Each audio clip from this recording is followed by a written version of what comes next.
മുഖ്യമന്ത്രിയായി ചുമതലയേറ്റതിന് പിന്നാലെ തമിഴ്നാട്ടിൽ സുപ്രധാന നീക്കവുമായി വിജയ്. ആരാധനാലയങ്ങൾക്കും സ്കൂളുകൾക്കും സമീപത്തുള്ള മദ്യശാലകൾ അടച്ചുപൂട്ടാനാണ് നീക്കം. 717 ടാസ്മാക് ഷോപ്പുകൾക്ക് പൂട്ടുവീഴും. 2 ആഴ്ചകളിൽ ഈ ഉത്തരവ് നടപ്പാക്കണമെന്നാണ് മുഖ്യമന്ത്രിയുടെ നിർദ്ദേശം. ഇതിനിടെ ടി.വിക്ക് എം.എൽ.എമാരായ ജി.സി.ഡി പ്രഭാകരനെ സ്പീക്കറായും എം രവിശങ്കറെ ഡെപ്യൂട്ടി സ്പീക്കറായും ഏകകണ്ഠമായി തെരഞ്ഞെടുത്തിട്ടുണ്ട്. വിജയ് സർക്കാർ നാളെ സഭയിൽ വിശ്വാസ വോട്ട് തേടും. അണ്ണാ DMK-യിലെ SP വേലുമണി വിഭാഗം ടി.വിക്ക് പിന്തുണ ആവർത്തിച്ചു. പ്രതിപക്ഷ നേതാവ് എന്ന നിലയിലെ കന്നി പ്രസംഗത്തിൽ ഉദയനിധി സ്റ്റാലിൻ സനാതനധർമ്മത്തെ വീണ്ടും വിമർശിച്ചതും തമിഴ്നാട് സഭാതലത്തിൽ ഇന്ന് വാർത്തയായിട്ടുണ്ട്. ആരതി അജ് നൽകും കൊടുത്ത വിശദാംശങ്ങൾ. ആരതി, സർക്കാർ അധികാരമേറ്റതിന് പിന്നാലെ സുപ്രധാന നീക്കങ്ങൾ നടത്തി തുടങ്ങിയിരിക്കുന്നു വിജയ് സർക്കാർ. ഒപ്പം നാളത്തെ വിശ്വാസ വോട്ടെടുപ്പിനെ കുറിച്ച് കൂടി വിവരങ്ങൾ നൽകുക. ഒപ്പം ഒരു പ്രതിപക്ഷത്തെ കൂടി ബഹുമാനിച്ചും അവരുടെ അഭിപ്രായങ്ങളൊക്കെ മുഖവിലക്കെടുത്തും ഒരു പരസ്പര ധാരണയോടുകൂടി ഒരു സൗഹൃദപരമായ ഭരണമാണോ വിജയുടെ മുൻപിൽ അവർ ആഗ്രഹിക്കുന്നത്? തീർച്ചയായും അരുണ്യ, ഇന്നലെ വിജയ് സ്ഥാനാരോഹിതനായ ശേഷമുള്ളൊരു സുപ്രധാന ഉത്തരവാണ് നിലവിൽ വന്നിരിക്കുന്നത്. നിലവിൽ 717 ടാസ്മാക്കുകളാണ് പൂട്ടുവീഴാൻ പോകുന്നത്. ഇത് ആരാധനാലയങ്ങൾക്കും വിദ്യാഭ്യാസ സ്ഥാപനങ്ങൾക്കും അതുപോലെ തന്നെ ബസ് സ്റ്റാൻഡുകൾക്ക് 500 മീറ്റർ പരിധിയിലുള്ള ടാസ്മാക്കുകളാണ് 2 ആഴ്ചക്കകം പൂട്ടാൻ ഉത്തരവിട്ടിരിക്കുന്നത്. സംസ്ഥാനത്ത് നിലവിൽ 4765 ടാസ്മാക്കുകളാണുള്ളത്.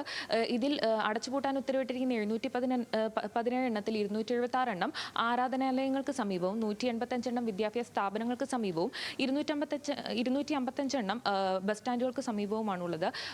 ഇത് ജനങ്ങൾ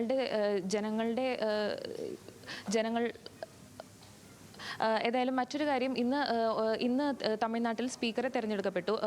ടി.വിയുടെ ജെ.സി.ഡി പ്രഭാകരും അതുപോലെ തന്നെ സ്പീക്കറായും ഡെപ്യൂട്ടി സ്പീക്കറായി എം രവിശങ്കറിനെയാണ് തെരഞ്ഞെടുക്കപ്പെട്ടത്. ഇന്ന് രാവിലെ 9:30-ക്കായിരുന്നു തെരഞ്ഞെടുപ്പ് നടന്നിരുന്നത്. അതേസമയം ഇന്നലെ AIADMK 2 പിളർന്നിരുന്നു. ഒന്ന് party general secretary Edappadi K പളനിസ്വാമിയെ പിന്തുണയ്ക്കുന്ന ഒരു വിഭാഗവും മറ്റൊന്ന് മുൻ മന്ത്രിമാരായിരുന്ന SP വേലുമണി, CV ഷൺമുഖം എന്നിവരെ പിന്തുണയ്ക്കുന്ന മറ്റൊരു വിഭാഗവുമായിരുന്നു. ഇതിൽ വേലുമണി ഷൺമുഖം വിഭാഗം ഇന്നലെ തന്നെ ടി.വിക്ക് പിന്തുണയ്ക്കുമെന്ന് അറിയിച്ചിരുന്നു. അതേസമയം ഇന്ന് അവർ party general secretary Edappadi K പളനിസ്വാമിയുടെ നേതൃത്വം അംഗീകരിച്ചുകൊണ്ട് തന്നെ വിജയനെ പിന്തുണയ്ക്കുമെന്ന് അറിയിച്ചിട്ടുണ്ട്. കൂടാതെ DMK എതിർക്കാൻ വേണ്ടി മാത്രമാണ് ടി.വിക്ക് പിന്തുണയ്ക്കുന്നതെന്നും ടി.വിക്ക് പിന്തുണയ്ക്കുന്ന മറ്റ് സഖ്യങ്ങളുമായി കക്ഷി ചേരത്തില്ലെന്നും അവർ വ്യക്തമാക്കിയിട്ടുണ്ട്. കൂടാതെ വിശ്വാസ വോട്ടെടുപ്പ് നാളെയാണ്.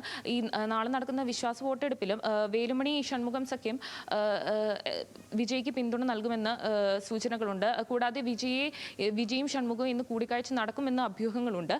മറ്റൊരു കാര്യം, ഇന്ന് ഉദയനിധി സ്റ്റാലിൻ പ്രതിപക്ഷ നേതാവായി നടന്ന ആദ്യ പ്രസംഗത്തിൽ സത്യപ്രതിജ്ഞ ചടങ്ങിൽ തമിഴ് തായ് വാഴ്ത്തിന് മുമ്പ് വന്ദേമാതരം ആലപിച്ചതിനെ വീണ്ടും വിമർശിച്ചിരുന്നു. എന്നാൽ വിജയ്ക്ക് നേരെയല്ലായിരുന്നു ഇപ്രാവശ്യം വിമർശനം.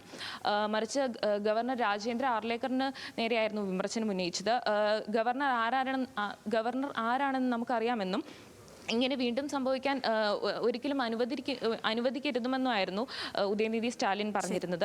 കൂടാതെ തമിഴ്നാടിന്റെ വികസനത്തിനായി സർക്കാരുമായി സഹകരിച്ച് പ്രവർത്തിക്കാൻ DMK തയ്യാറാണെന്നും അദ്ദേഹം വ്യക്തമാക്കിയിട്ടുണ്ട്.